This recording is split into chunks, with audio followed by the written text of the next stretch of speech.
జూబ్లీహిల్స్ ఉప ఎన్నికపై BRS special focus పెట్టింది. ఇందులో భాగంగా కాసేపట్లో నియోజకవర్గంలో విస్తృత స్థాయి సమావేశం నిర్వహించనుంది. 5,000 మంది కార్యకర్తలతో ఈ సమావేశం ఏర్పాటు చేసింది. ఈ మీటింగ్ కు party working president KTR, Harish రావుతో పాటు పార్టీ ముఖ్య నేతలు హాజరవుతున్నారు. ఉప ఎన్నికకు సంబంధించి ప్రచారం, పాదయాత్ర, సభలు, సమావేశాలు, ర్యాలీలపై క్యాడర్కు దిశానిర్దేశం చేయనున్నారు.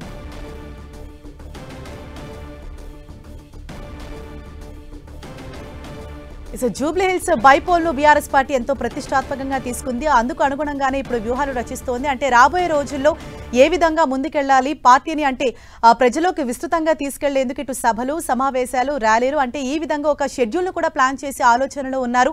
ఇందుకు తగినట్లుగానే ఇవాళ ఒక భారీ సభనైతే నిర్వహించబోతున్నారు. ఈ విస్తృత స్థాయి సమావేశంలో బీఆర్ఎస్ వర్కింగ్ ప్రెసిడెంట్ కేటీఆర్, అలాగే మాజీ మంత్రి హరీష్ రావు సైతం పాల్గొనబోతున్నారు. ఇతర ముఖ్య నేతలు కూడా ఇవాల్టి సమావేశంలో పాల్గొంటారు. దాదాపు 5,000 మందితో బీఆర్ఎస్ ఈ సమావేశాన్ని ఎంతో ప్రతిష్టాత్మకంగా నిర్వహించబోతోంది.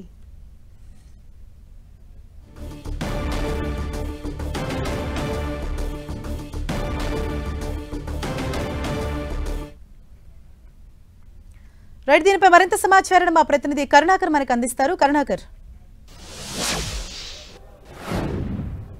ఎస్ హరీష, జూబ్లీహిల్స్ ఉప ఎన్నికను బీఆర్ఎస్ పార్టీ అత్యంత ప్రతిష్టాత్మకంగా తీసుకుంది. ఎందుకంటే తమ సిట్టింగ్ స్థానాన్ని తిరిగి గెలిచి తీరాలన్న పట్టుదలతో ముందుకు వెళ్తోంది. ఈ నేపథ్యంలో ఎన్నికల ప్రచారంలో భాగంగా ఈరోజు రహమత్ నగర్ డివిజన్లో ఎస్పీఆర్ గ్రౌండ్ లో భారీ విస్తృత స్థాయి సమావేశాన్ని ఏర్పాటు చేసింది. ఈ సమావేశంలో బీఆర్ఎస్ వర్కింగ్ ప్రెసిడెంట్ కేటీఆర్ తో పాటు మాజీ మంత్రి హరీష్ రావు, బీఆర్ఎస్ పార్టీకి సంబంధించిన ముఖ్యమైన నేతలు, తెలంగాణ వ్యాప్తంగా ఉన్న ముఖ్యమైన నేతలంతా కూడా పాల్గొంటున్నారు. సుమారుగా 5,000 మందితో ఈ విస్తృత స్థాయి సమావేశాన్ని విజయవంతం చేయాలని చెప్పి బీఆర్ఎస్ పార్టీ భావిస్తుంది. మనం చూస్తున్నాం ఎన్నికల్లో అందరూ కూడా అంటే నగరానికి, హైదరాబాద్ నగరానికి సంబంధించిన బీఆర్ఎస్ పార్టీ ముఖ్య నేతలతో పాటు రాష్ట్ర వ్యాప్తంగా అందరూ ఎమ్మెల్యేలు కావచ్చు, మాజీ ఎమ్మెల్యేలు కావచ్చు, ఎమ్మెల్సీలు, మాజీ ఎమ్మెల్సీలు అందరూ కూడా జూబ్లీహిల్స్ ఎన్నికపై దృష్టి సారించారు. అందరికీ ఒక్కొక్క బాధ్యతను అప్పచెప్పిన పరిస్థితిని మనం చూస్తున్నాం. మనతో పాటు షాద్నగర్ మాజీ ఎమ్మెల్యే అంజయ్ యాదవ్ ఉన్నారు.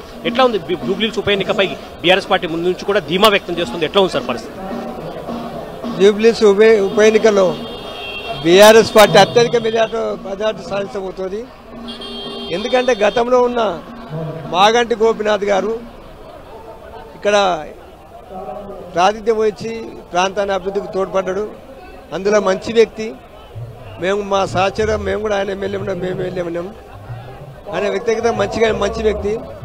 దాంతోపాటు ఆయన అకాల మరణానికి కారణంగా మా పార్టీ అధ్యక్షులు గౌరవనీయులు కేసీఆర్ గారు ఆయన సతీమణికి టికెట్ ఇవ్వడం జరిగింది. కాబట్టి ప్రజల్లో కూడా ఆ సానుభూతి చాలా మంది కలిసినప్పుడు సానుభూతి వ్యక్తపరుస్తున్నాడు. ఆయన సతీమణికి, మాగంటి గోపీనాథ్ గారు సతీమణిని గెలిపించాలని వాళ్ళు చెప్తారు. దాని తోడుగా మన రాష్ట్రం, తెలంగాణ రాష్ట్రంలో ఇప్పుడు కేసీఆర్ గారు ముఖ్యమంత్రిగా పోయిన తర్వాత, అంటే ఓడిపోయిన తర్వాత, కొత్త ప్రభుత్వం వచ్చిన తర్వాత ఈ ప్రభుత్వం చేసే విధానాలు